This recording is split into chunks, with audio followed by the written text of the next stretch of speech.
Podemos entrar aí na sua casa, se vocês permitem, agradecidíssimo e de coração aberto o desejo de Deus e saúde a todos e todas, pois está começando o terceiro Podcast Liberados, um talk show de entrevistas diferente de tudo que você viu até hoje na televisão brasileira. Eu sou Jorge Cajuru, com 48 anos de carreira nacional na televisão e no rádio, e prazerosamente pela TV Goiânia Band, Canal 11 TV aberta, pelo seu canal do YouTube, TV Goiânia YouTube, demais redes sociais, e em rede nacional pela Sky. Anotem, um brasileiro que merece e que muito mais rápido do que pensamos, ele, pela primeira vez em nossa pátria amada, será simplesmente merecedor do troféu Nobel de Medicina. O goiano Áureo Ludovico, o médico criador da cirurgia diabética, que na verdade se chama cirurgia metabólica. Áureo querido, estou aqui com a Flávia Fagundes. Bom dia, Flávia. Já também, Flávia, um ótimo final de semana para todos nós. E meu ídolo, que eu não chamo só de meu amigo, eu chamo de meu ídolo, Áureo Ludovico. É engraçado que quando a gente chega em qualquer lugar do Brasil e ouve um monte de gente te elogiando, a primeira frase que a pessoa diz, fala assim: Cajuru, esse goiano salvou a minha vida, ele me deu uma outra vida. Você já ouviu isso quantas vezes? Bom, essa vamos dizer assim, seria o objetivo final de todos que abraçam a medicina, né? Que é proporcionar a alguém a remissão de um problema e o encontro novamente com a saúde, né? Então, assim, eu quando ouço isso, é como se tivesse ganhando um oxigênio novo, né? É um renovar diário, um renovar a cada momento, né? Eu acho que a todos nós que abraçamos essa profissão, esse é o último do último desejo de cada um de nós, né? E que ele se encontra em palavras como essas, né? Ao receber um carinho desse, né? Você se oxigena, você se renova no seu projeto, nas suas atitudes, nas suas atividades, né? Eu vi um momento seu duro, que foi o início de todo o enfrentamento aos canalhas deste meio, que não queriam ver a cirurgia diabética existente, eficiente e consagrada no mundo inteiro, e fizeram de tudo para simplesmente execrar o goiano Áureo Ludovico, hoje reconhecido em todo o Brasil. Quantas pessoas famosas ele já operou, quantas anônimas, enfim. E eu, naquela época, eu tinha uma preocupação aqui em nome de Deus e de minha Nossa Senhora da Aparecida e de minha mãe Zezé. Se você iria suportar, porque a cada dia eu te via mais triste, eu te via envelhecendo, porque você estava indignado com aquela sacanagem, desculpa a expressão, que se fez contra você. E hoje eu te vejo um menino, te vejo novo, olho para o seu rosto, mesmo com a dificuldade da minha visão, eu vejo tanto que você melhorou. Me dá uma comparação daquele inferno que você viveu para o céu que você vive hoje, reconhecido em todo mundo. Bom, em primeiro lugar, Cajuru, assim, nós estávamos lutando um bom combate. Eu acho que nesse momento eu sempre me virei a Deus e ao pai e mãe e sempre busquei ali a força, né? Eu acho que o apóstolo João, ele menciona num dado momento algo que sempre me foi a força íntima mais forte, né? Que era lutar o bom combate, completar a batalha e preservar a fé. Então eu sempre tive essas três frases reunidas num versículo, e versículo 4, né, 7, e aí foi sim a força genuína e verdadeira, né? Eu estava lutando um bom combate. E a luta do bom combate, ela é expressa, primeiro, por um problema que já está aí há milhares de anos. Segundo, um problema diabetes, ela afeta milhões de pessoas no mundo inteiro. o problema diabetes ou a luta que nós estávamos enfrentando, ela poderia alcançar milhões de pessoas em progressão. Ou seja, não é só um problema prevalente, é um problema prevalente em ascensão nesse nível assim. Além de tudo, além disso, o bom combate, porque existia na época uma real perspectiva de você curar aquela pessoa. Então, voltando ao apóstolo João, era um bom combate. Então, a força inicial era que eu estava verdadeiramente, convictamente entendendo que nós estávamos lutando um bom combate, pelo qual eu deveria, vamos dizer, energizar-me e concentrar naquele bom combate. A segunda fase foi entender que nós precisaríamos completar essa batalha. Sim. Assim, mais uma vez, como no versículo, né? Eu precisava completar essa batalha. E essa batalha foi finalizada ao longo dos anos. Você sabe muito bem que naquele primeiro momento, e você expressou-se muito bem, a sensação de injustiça parte exatamente desse princípio, né? Quer dizer, se nós estávamos lutando um bom combate, por que alguma filigrana técnica ou alguma tecnicalidade poderia ou deveria prevalecer sobre o bom combate? Então, aquele início de sensação de injustiça, de uma certa raiva com relação ao todo evoluir da coisa, ela foi sendo progressivamente ultrapassada exatamente nesse princípio, né? Eu tinha certeza que nós estávamos lutando um bom combate e que eu precisaria completar essa batalha tal qual no versículo, né? E isso foi possível graças a todo um contingente de pessoas, de instituições. De um lado, tinham as pessoas que verdadeiramente eram contra. Sim. E aí eram contra preservando quem?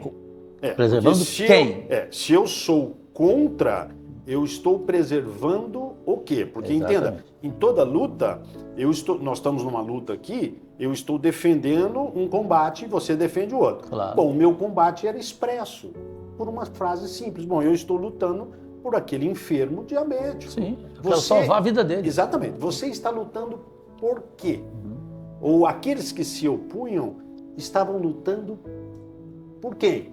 Então, na verdade, essa fase de indignação, etc., ela foi ultrapassada graças a um contingente enorme de pessoas. Claro. Porque sempre é aquela história, né? Porque o mal e o bem, eles se balançam, né? Sempre você vai descobrindo o bem onde você menos pode. Eu não sei se você já viu, eu já vi, acho que já mostrei para você, Flávia, uma frase do Silvio Santos, o meu melhor patrão na televisão brasileira por 16 anos, em que ele fala que o bem sempre vence o mal. O bem sempre vence o mal. O mal vence por alguns minutos, por algum tempo, mas o bem sempre vence o mal. E não teríamos razão para viver. Mesmo que esta vida termine no pó, não teríamos nenhuma razão para viver se o mal vencesse o bem. Frase de Silvio Santos. Ela encaixa em ti. E eu acho que no evoluir, aquele mal-estar todo inicial, ele foi sendo alcançado de diversas maneiras. Primeiro, pelo próprio benefício óbvio. Então, eu não tenho como ir contra o fato óbvio de que alguém fez um procedimento médico e esse alguém resolveu o seu problema. Então, esse é o primeiro ponto. O segundo ponto é que a dimensão do problema, ele era muito maior do que a gente pensava. Sim, claro. Muito maior. O alcance era muito maior. Né? Aí entrou a justiça. E na justiça entraram pessoas muito especiais. Especiais e poderosas. Exatamente, sequencialmente, né? Então elas foram solucionando o problema até o ponto de que o próprio Supremo Tribunal Federal, ele colocou um ponto final sobre o tópico. Olha, é legal, isso deve ser alcançado ou pode ser alcançado por todos. Por todos. E, na verdade, a tese errada do outro lado nunca foi verdadeira, né? Então, aí nós completamos a jornada, né? E, por fim, voltando ao versículo, né, Cajuru, nós preservamos a fé. Ou seja, nós preservamos a dignidade, preservamos a boa atitude, preservamos as boas intenções. Nós não saímos fora, da boa fé. Ou seja, nós conseguimos preservar os princípios que nortearam isso desde o início. Sem dúvida. Eu já fui também muitas vezes injustiçado na vida. Quando tenho uma fraqueza. Qual? Eu choro muito. Você chorou, Áureo, naqueles momentos mais difíceis que você viveu na sua vida? Não, ter que chorar não. Eu tive uma tristeza, né? Eu nunca fui deprimido, nunca tomei um remédio sequer. E sempre tenho uma força interna, trabalho, você me conhece a minha vida, a gente tem um trabalho absurdamente árduo, né? De horas e horas todos os dias. E naqueles piores momentos o que me deu foi tristeza, né? Tristeza do conjunto, entenda. Quer dizer, eu via naquele dado momento, eu via que estava prevalecendo o mal, né? O mal estava prevalecendo naquele momento. Claro. Mas, como você bem sabe, existe uma guerra e existem as batalhas, né? Claro. E nós fomos enfrentando e passamos, né? Aquele momento, então, respondendo objetivamente, eu não chorei, eu fiquei triste, né? Fiquei triste. Hoje, esta cirurgia do diabetes, que une o íleo ao duodeno e a insulina passa pelo pâncreas, isso. Define bem ou não? Até porque eu já fiz e ganhei outra vida, eu posso dizer isso. A minha felicidade, a minha glicemia, tudo isso são apenas motivos para um detalhe. Talvez você não saiba. Hoje, o goiano Áureo Ludovico opera Goiânia, opera São Paulo, opera Rio de Janeiro, opera Estados Unidos, até em Nova Orleans você já operou, né? Me parece, né? Foi em Nova Orleans ou foi Los Angeles? Não, foi em Houston. Em Houston. Dubai e agora Nova Delhi, ou seja, agora chega a cirurgia de Áureo Ludovico à Índia também, não é isso? Eu vou fazer uma demonstração lá semana que vem. Flávia Fagundes, por gentileza. E hoje estou aqui para entrevistar o melhor gastroenterologista, Dr. Áureo Ludovico de Paula. Dr. Áureo, sabemos que o processo natural da vida, o percurso da vida, é a morte. E muitas pessoas têm dificuldade de encarar esse acontecimento. Como que o senhor lida? Como que o senhor encara a morte? Bom, eu sempre vi... existe uma psicóloga austro-americana em que ela fala que todos enfrentam um luto por fases, né? 5 fases. Então, essas 5 fases dela está, em primeiro lugar, aquele choque, né? Uma segunda fase, a pessoa ela se revolta. Numa terceira fase, ela tenta compensar. Eu vou fazer isso se acontecer isso, né? Numa quarta fase, essa pessoa, verdadeiramente negocia aquela situação e por fim ela aceita. Eu vejo a morte dessa mesma forma, né? E eu acho que essas 5 etapas de enfrentamento do luto dessa psicóloga Elizabeth Kubler-Ross, ela vale para tudo. Observe um grande problema. Imagine um grande problema na sua vida, na minha, do Cajuru, de todos nós que estamos aqui hoje.